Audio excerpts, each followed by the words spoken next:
Hello my friends. A few months ago a friend of mine who is currently living in a small village in Spain jumped on Discord to tell me about the new Chinese coronavirus and how 5,000 people have it and how it's spreading.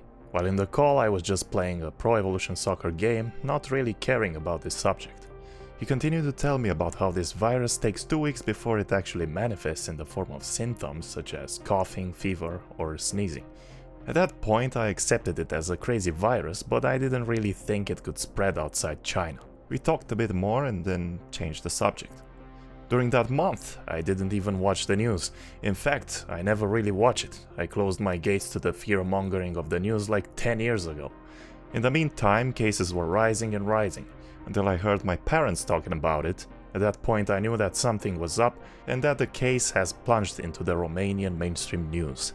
So I decided to follow the topic. It was in the middle of winter and I was busy mostly teaching people how to ski as a job at my local ski slope domain. During my breaks I would check out the coronavirus numbers. I didn't really have the time to read exaggerated articles about this subject or any rhetoric-oriented content. I was just looking at the raw data and hoping that the coronavirus won't spread beyond China. I think it was somewhere in January when it actually did spread, and it was February when cases started to go in the hundreds in Italy. The first case in my country, Romania, happened on the 26th of February. A man who had been going hunting with someone from Italy was found positive when tested with corona. Then other cases appeared.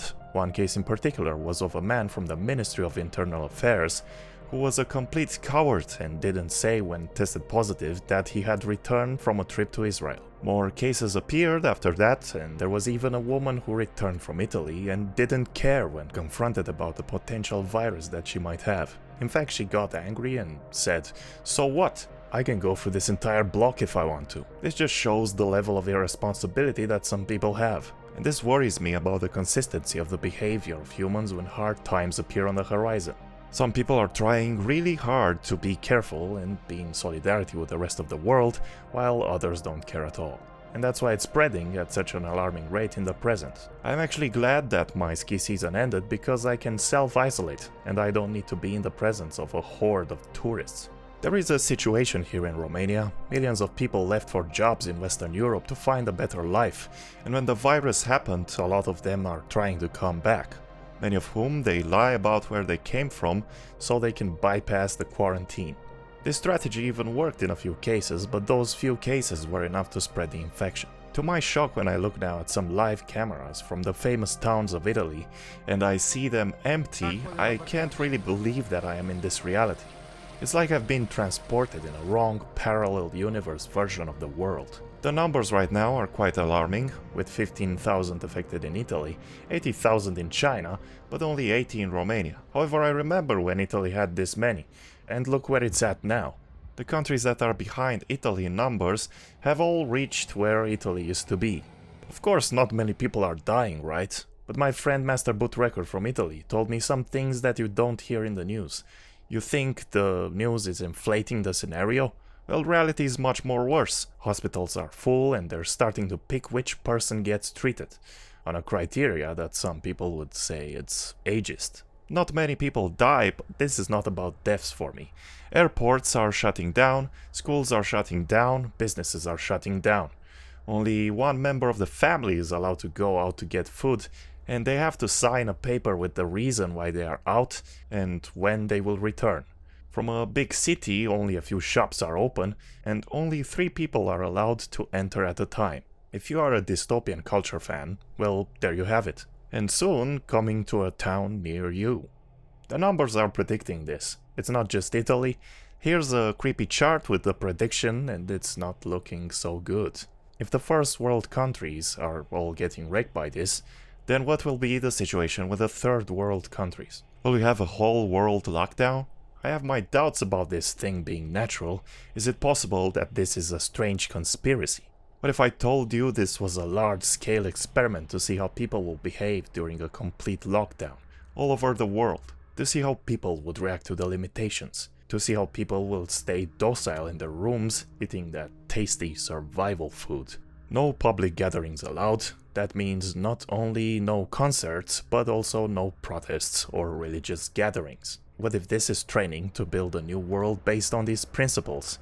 Just like in the Matrix, where you have the surface uninhabitable. The survivors are living underground, and most of the population is under control, trapped inside the Matrix. Of course, it is a far-fetched comparison, but that is where it can go.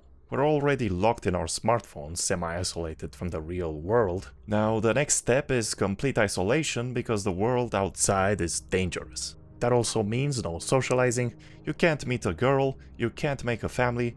I mean, already the family concept is being denigrated and a lot of people are having conversations about how having a kid is annoying, and some people actually hate kids. And when they say this stuff, they expect you to react in the same way. I mean, who created this mentality? The world is truly going upside down, and now it will go even further, with this diabolical human experiment that could be this coronavirus. I watched a football game a week ago that had no spectators. The only thing you could hear was the long, ghostly echoes of the player voices reverberating hauntingly through this 50,000 people empty stadium. And like this stadium, so will our lives also be forced into emptiness by this new status quo. This virus is just like a war. We're all locked up, waiting for the bombs to fall, and waiting for the storm to end. But will it? I personally bought a lot of flour and canned food so that I won't be worried when the shops will be limited or closed. And if it does end, what scars will it leave? Nothing is working. Money is not flowing. We will have a crisis of a very high level. For example, I live from tourism. Will I have any tourists? There are 3 quarantine centers in my town. Probably no one will come here anymore.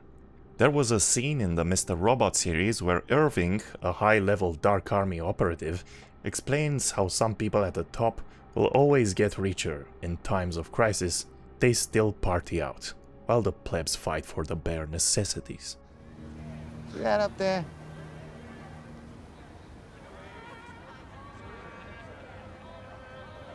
What is this? You know why those people are enjoying themselves so much, even though thousands died today in the biggest attack in U.S. history? Your revolution is only allowed to happen because it was bought and paid for by people like them.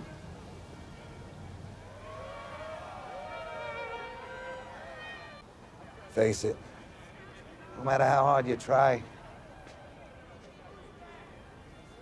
that's always the end result. You see what I mean? Literally nothing can stop these shindigs. Not thousands dead across the country. Not a lifeless mistress in a guest bathroom.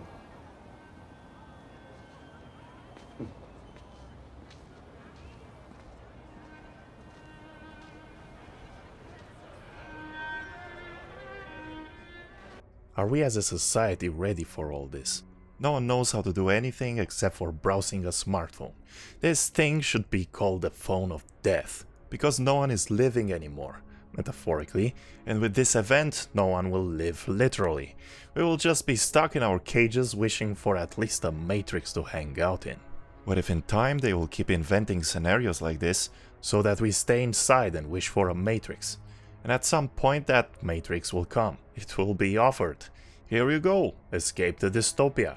Join the virtual reality with your consciousness in a limitless environment. It will probably be a charismatic eccentric guy like Elon Musk who will come up with such an offer. And when that happens, you know you've sold yourself to a corporation.